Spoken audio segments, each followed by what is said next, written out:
Gaiam TV, David Wilcock. This is Wisdom Teachings. I am so glad to be back with you right now. Today's episode is absolutely mind-blowing because what we're going to be talking about is really kind of like the ultimate ancient astronaut / conspiracy theory. This knowledge that I'm about to impart to you is utterly revolutionary because if the skeptics were to accept what's right in front of their face, we would have a complete elimination of the problem of people not being willing to believe in extraterrestrial intelligence, in higher spiritual concepts, and in the idea that the human being could evolve to some higher form of what it means to be human. So I've set up some groundwork. We've done 6 episodes so far. And in those 6 episodes, I explained to you that DNA functions as a quantum wave, that it's written into the background of space and time. And this is not supposition. This is scientific information. When we take that knowledge and apply it into the laboratory, we also find that one type of species can be energetically transformed into another type of species through nothing more than shining a laser through one type of organism and then redirecting that laser beam into another type. We showed this with the frog and salamander experiment, in which energy from a laser is shined through salamander eggs and is directed into frog eggs, and the frogs mutate into salamanders, showing no evidence of having been laid by a frog. These are the tiny little eggs. Now, I want you to think about what that implies for the traditional view of Darwinian evolution. Look, I'm not a creationist. I'm not saying that the world was created 7,000 years ago and that all the stratospheric layers of rock that we've dug up and carbon dated, that's wrong. What I am saying, though, is that evolutionary change is energetically driven, and I've given you the proof. The next stage of our argument is to say then that if DNA is a quantum wave, humans are a quantum product of galactic intelligence. Humans will naturally evolve wherever and however they can. And I will argue that the human being is meant to evolve into a state greater than where it is now. I have discussed to you that when you unveil Christianity, you find out that Jesus was teaching reincarnation. There is a quote where the disciples ask Jesus, "Who hath sinned, this man or his father, that he was born blind?" Jesus doesn't say, "What do you mean? How could he have sinned before he was born?" Jesus says, no, in this case, he was born blind so that the works of God could be made manifest through him. Now, if I'm sounding like a preacher, I don't mean to, but what I'm saying to you is every religion originally taught reincarnation, but the traditional Roman government stripped reincarnation from Christianity to create the artificial belief in hell. The word hell is Gehenna, and it actually referred to the garbage dump, as I said, where they burned trash, which included dead bodies. Jesus saying that means that you will go to karma if you commit sin, which simply in the original definition means that you are going against the will of the moral code of the universe, which is free will. So look, why, if you believe in reincarnation, and we can prove that reincarnation is true. Dr. Ian Stevenson went into the Middle East and he took records of children who could remember their past lives allegedly and followed up on them, found out that they had forensic face matches to who they said they had been, found out that they remembered their name accurately, they remembered people that they knew, situations, the houses, where things were in the house, extremely specific detail. And Dr. Jim Tucker has followed that research through and used forensic face matching technology from the police department so that if you committed a crime in your past life, you could still be found guilty for it in this life. It's that good. Now think about this. If reincarnation is true, and if you keep reincarnating as a human being, then where is it going? Where is the point of what's supposed to happen? In Christianity, Jesus allegedly ascended. He turned into a light body, and I've already discussed with you the concept of the rainbow body, the concept that we can, in fact, evolve to the next level of our being. It turns out, in the Law of One material, which throughout this Wisdom Teachings course, I'm going to be giving you information from that, they clearly described a 25,000-year cycle. They said that humanity evolves in 25,000-year increments, and that at the end of these cycles we go through, if we're ready, what they called the harvest or the ascension, a spontaneous change. Now, I had read this after reading something that tipped me off right away to what they were talking about. In 1995, I read Fingerprints of the Gods by Graham Hancock. The most amazing thing in Fingerprints of the Gods to me that really jumped out, because a lot of it I'd already read before, but what I hadn't seen was that there was a unified worldwide message from the gods hidden in ancient mythology. Now, what am I saying here? I'm saying that we have over 30 mythologies from all over the world. The middle of the Pacific Ocean, India, China, Tibet, Finland, Iran, everywhere. The Native American tradition, you name it. They all have a secret code in which these mythologies are programmed to give us. Now, how could that be possible? Everyone said, as I said in this previous slide here, that they were in contact with gods. And in later episodes, you're going to see those gods in action. I'm going to show you pictures of them, and we're going to have archaeological evidence of them existing on Earth, including skeletal remains that have been genetically tested. There is no way for a skeptic to stand on a platform of truth and say that extraterrestrials do not exist. It is a ridiculous argument, and it is only fueled by corporate propaganda. Thank God Gaiam TV is letting me talk about whatever I want to talk about. There is no censorship. I am giving you the truth. And the truth is that every culture on Earth was contacted by extraterrestrial humans. You're going to see them in future episodes. Those extraterrestrial humans came here to give us a message. And the most important message that they gave us, believe it or not, was on this. The precession of the equinoxes. Now, what's that? The precession of the equinoxes appears to us as a cycle in the Earth's wobbling behavior. The Earth is rotating in one direction, as you can see here, but then there's a counter-rotating wobble going in the opposite direction. And that counter-rotating wobble actually takes 25,920 years to complete. Why would this matter? Why would this be so important? What's the big deal?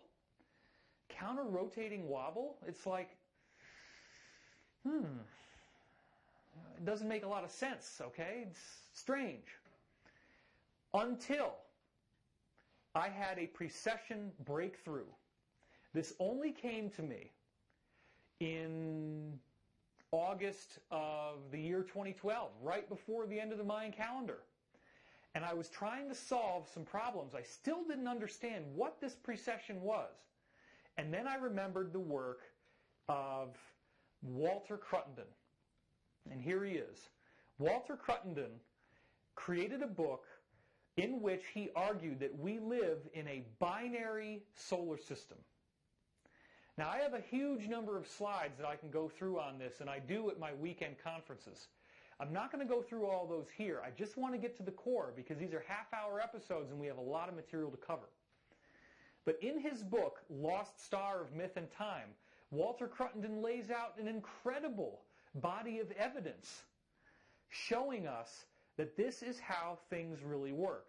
We are not in a solitary solar system. We have a binary solar system. He argues, in fact, that 85% of all the stars identified in our galaxy, and this is from NASA, are already confirmed to be binary. And our binary companion may very well be a black sun, or what's also called a brown dwarf. Now, Walter Cruttenden talked about this in his documentary from PBS called The Great Year, which is narrated by none other than James Earl Jones, who was the voice of Darth Vader. Luke, I am your father. So you can imagine how intense it is to watch this documentary with the voice of Darth Vader narrating it.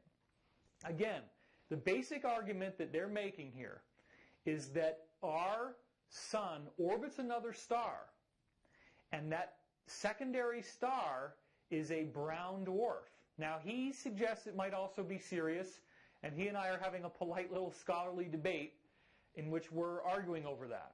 I totally believe it's a black sun, and there's a lot of reasons for that. Every Masonic symbol that's ever been done has the sun, the moon, and a companion object.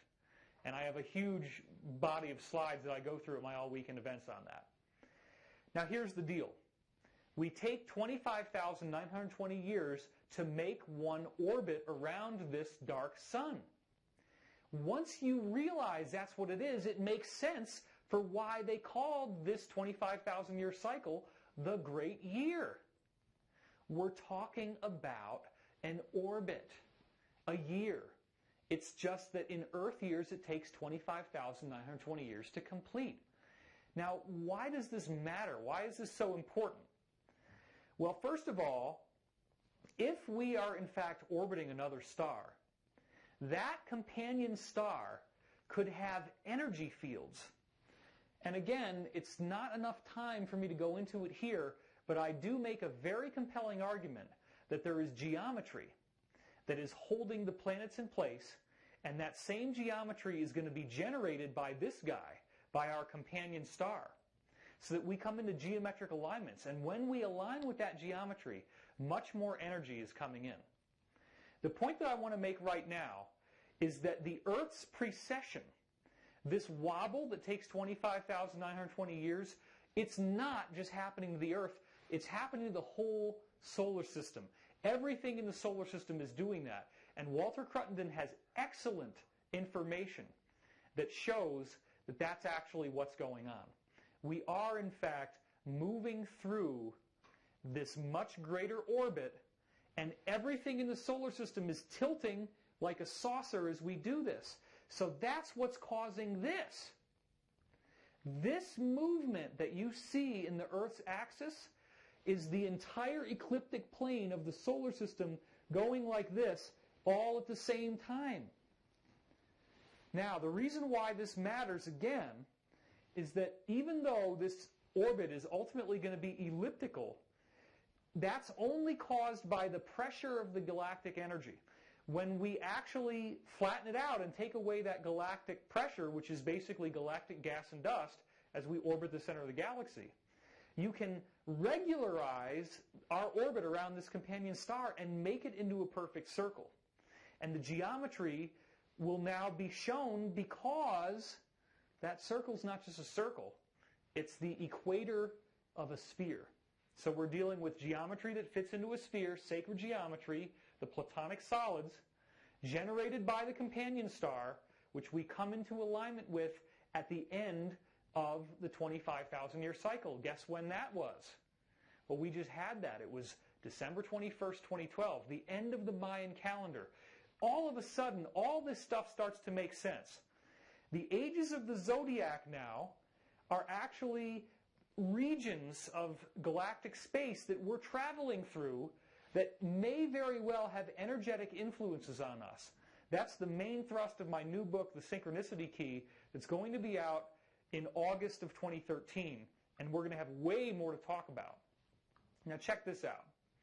This diagram suggests that our sun is orbiting a black sun, which is what you see in the middle there. The black sun and our sun, we're moving around this orbit. So as our sun is coming along here, this is where we are right now.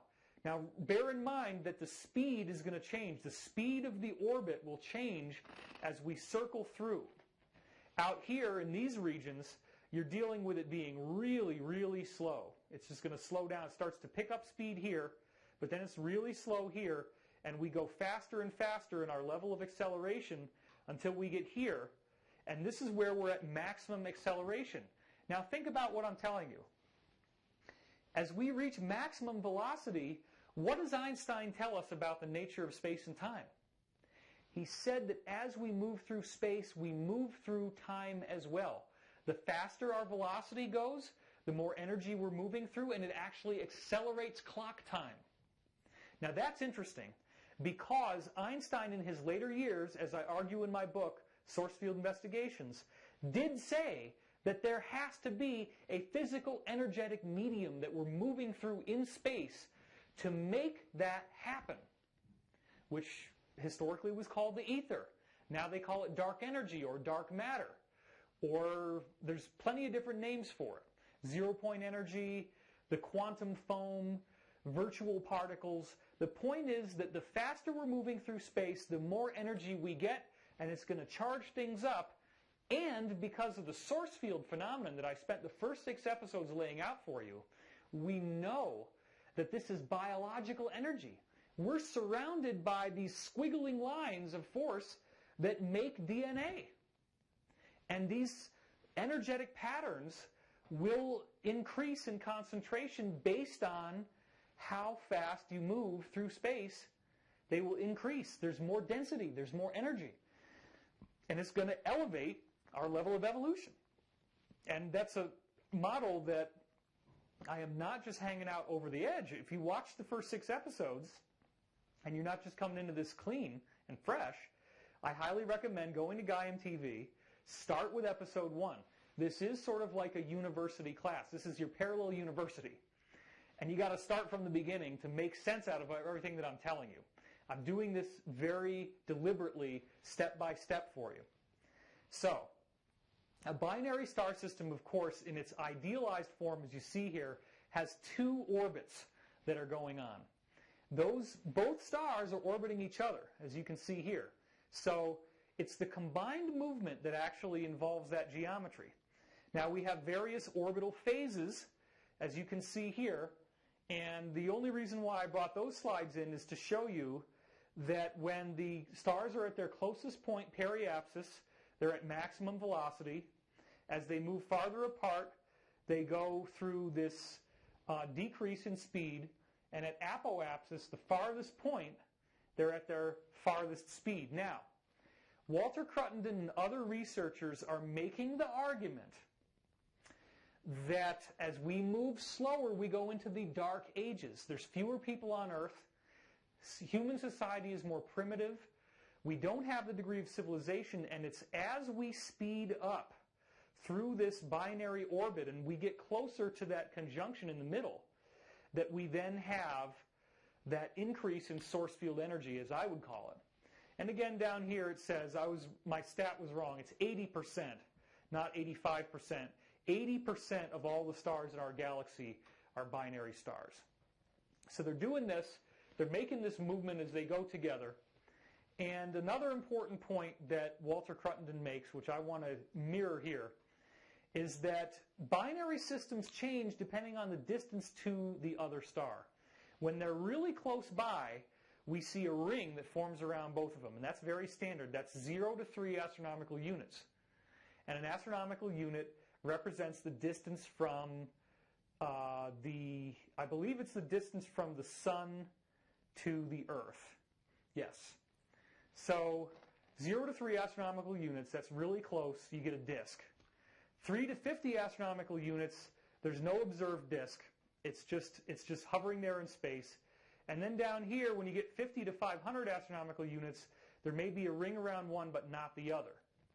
Now, this is our local neighborhood, and what you're seeing here is the sun, of course, and then you're seeing some of the nearest stars that we have. Here's Alpha Centauri, okay? And that appears to be inhabited. We've heard that from insiders, that there are ETs living on that planet. In fact, there's 2 different groups of ETs that live on Alpha Centauri.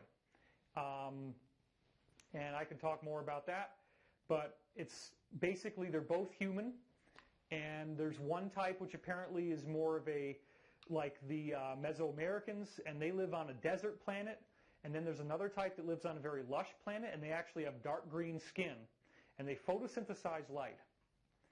Now, this distance that we're looking at here is probably about as far away as any of these companion stars would be. Now, here's where we get to the good stuff. Santayana and Van de Schende.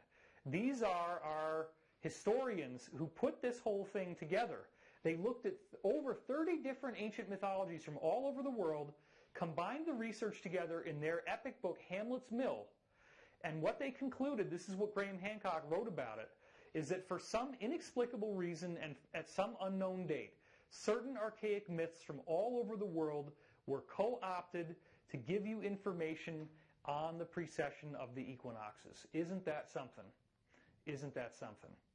Now, what did they do? They normally used the metaphor of a grain mill. This is a millstone, as you see here. You throw your wheat into this mill, you grind the millstone around in circles, and then, at the end, you pull out the wheat. Now, there's myths from all over the world, including in the book of Daniel. They're from everywhere. And they describe the process of this mill grinding around, but that as the mill grinds on, the quality of what comes out of it keeps decreasing to the point where it becomes inedible. And at the end of that cycle, the axle actually breaks.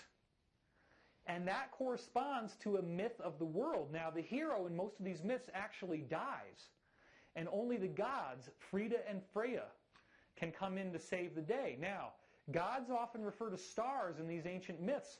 It seems to be saying that there's two stars pulling on the Earth's axis, and that this mill literally represents the Earth's axis. The axle of the mill here corresponds to the Earth's axis, and this corresponds to the wobbling movement. Now, historians have also wondered, why is it that all these different cultures around the world got the idea to make a grain mill at the same time? Well, they told you why. The gods gave them that technology. And they gave it to them not just to make bread, because if you got police need donuts, and you got to make them something so that they'll do their jobs, right? But in addition to that, it gives them an opportunity to create this myth which shows up all over the place. So this is a truly worldwide scope. The original Icelandic legend called him Amlodi. That was the hero's name. Hamlet. That's where Hamlet comes from. He is the Lord of the Golden Age. Isn't that something? The myths talk about the coming of the Golden Age. He's a carrier of fate who must yield when his mission is accomplished, meaning he dies, and he sinks back into the depths of time. He's the once and future king. This essay follows him farther and farther from the Northland to Rome, Finland, Iran, India. He appears in Polynesian legends. It stands for an astronomical process, the shifting of the sun through the signs of the zodiac, which determines the ages, each of which numbers thousands of years. Now, each end of an age brings a world era, a twilight of the gods, the great structures collapse, pillars topple that supported the great fabric, floods and cataclysms herald the shaping of a new world. We're already seeing that now. The Indonesian tsunami, Hurricane Katrina. So these earth changes are part of what we're seeing right now. It's all coming together at this time. The prophecies are coming true, and I'm going to have a lot more information to share with you about that. Floods and cataclysms herald the shaping of this new world, and the code is embedded in many different forms, as you're going to see here. Stars, numbers, colors, plants, forms, verse structures. This is a huge framework of connections revealed at many levels. And the scope shows us, this is a worldwide scope, showing us a true edifice, a mathematical matrix, a world image that fits many levels and is kept in order by strict measure. Now, what in the heck is this golden age that they're actually talking about? Well, this is where things get a lot more interesting. Notice the words that I have at the bottom, etos and seklos. When you see any reference to Golden Age, that's actually a mistranslation. There are other traditions, there are other books from the same period of time that are translating these words that they took to mean age differently. The word age actually means race. So I'm not saying that this is some Nietzschean, Hitlerian Wunderkind. This is not the idea of the master race. Please don't get me wrong. But what I am saying is that these ancient traditions, these ancient mythologies from all over the world predicted that we were going to change into beings of light at the end of the cycle. Now, December 21st, 2012 came and went. And as far as I know, I still got a little bit of a backache here. I'm not a light being yet. So something is still waiting to happen. And that something could be a microevolutionary change, an energetically stimulated evolution that could be going on here. We may be turning into light beings very soon. And the American founding fathers, as it turns out, inherited a prophecy about that very change. And that prophecy is written into the US dollar. Now, I don't want to leave you on a cliffhanger, but we are out of time for this episode, just about. So I want to just start to set up some of what this says. First of all, Annuit Septis, the conception. Septis means conception. Anu, annual. Annual meaning the year. But it's not just any year, is it? It's the great year. The birth of the great year. Then look at the bottom. Novus Ordo Seclorum. New secular order. What are they getting at here? What is this new secular order? In the next episode, I'm going to lay it all out for you. And I also want to point out, though, a few more things before we go there, which is look at the pyramid, okay? The pyramid technology, as I've argued in my book, Source Field Investigations, is built to harness the source field. Pyramid, the derivation of the word pyramid, means fire in the middle. So literally there is this vortex energy that is making the matter of the pyramid itself, and it's harnessed by the shape. It starts swirling inside, creating this fire in the middle. And then you got, of course, the Eye of Horus here, which represents the activated pineal gland. Your pineal gland is this third eye. And that pineal activation is very strongly indicated as occurring at the end of the great year. Annuit Septis, the new great year, is set to begin. So let's get back to this guy right here.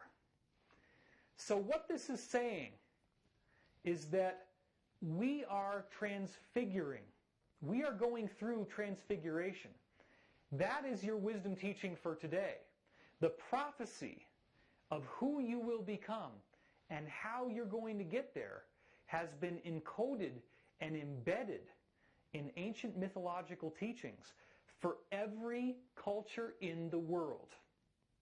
A transfiguration. Now, the people that did the Great Seal and the dollar bill only inherited something, but most of these gods taught us to be more loving, to be more compassionate, to be good people. So please don't interpret this as a satanic or Luciferian prophecy. Nothing could be further from the truth. The adversary, as we lovingly call him sometimes, likes to disguise himself in things that appear to be good, or that were good originally that he contorts. This is another example. So we are on the threshold of an awakening. I believe that massive changes are coming. This is Wisdom Teachings with David Wilcock, and we'll see you next week here at Gaiam TV.